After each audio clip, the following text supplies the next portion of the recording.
जैसे जैसे सियासत अपने रंग बदल रही है, वैसे वैसे राजनीति और रिसोर्ट पॉलिटिक्स का मानो चोली दामन का साथ हो गया है।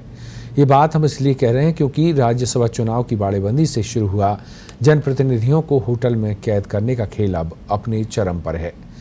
राजस्थान के ताजा सियासी हालात किसी से छुपे नहीं हैं। जब पूरी सरकार 15 दिन से होटल के कमरों की गिरफ्त में है, कोरोना के हर दिन बढ़ते आंकड़े आने वाले खतरे से आगाह कर रहे हैं, लेकिन सरकार जनता को छोड़कर खुद पर आई सियासी बीमारी ठीक करने में जुटी है और प्रदेश की जनता इस इंतजार में है कि आखिर उनकी सुध लेने वाला कौन है। ऐसे में माना जा रहा है कि जब तक सरकार सेफ जोन में नहीं आ जाती, तब तक उसका ठिकाना होटल ही रहने वाला है। तो आखिर क्या है इस होटल पॉलिटिक्स का राज, देखिए इस खास रिपोर्ट में। राजस्थान की कांग्रेस सरकार अभी सियासी भंवर में फंसी हुई है। राजभवन ने अब तक सरकार को विधानसभा सत्र की अनुमति नहीं दी है। सूत्रों की माने तो जब तक विधानसभा सत्र की अनुमति नहीं मिल जाती, क्या खुद मुख्यमंत्री अशोक गहलोत आश्वस्त नहीं हो जाते कि सरकार को अब कोई खतरा नहीं है, तब तक सभी विधायकों का ठिकाना होटल ही रहेगा। शनिवार को ही विधायक दल की बैठक में मुख्यमंत्री ने इसका संदेश भी दे दिया था।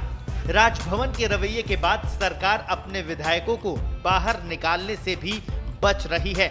यही वजह है कि 13 जुलाई से गिने चुने विधायक ही बाहर निकले हैं। वे भी मीडिया से बातचीत करने के बाद अंदर चले जाते हैं। विधायकों को होटल में ही रखने के लिए 4-5 दिन से मुख्यमंत्री से लेकर वरिष्ठ मंत्री इसी पर चर्चा कर रहे हैं। सरकार के एक वरिष्ठ मंत्री का कहना है कि 14 दिन हमें होटल में हो चुके हैं। जब तक सियासी संकट पूरी तरह से दूर नहीं हो जाता, तब तक विधायकों को बाहर नहीं निकालेंगे।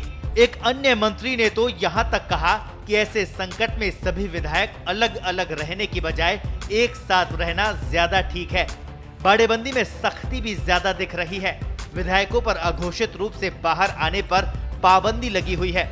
यही हाल कई मंत्रियों का भी है।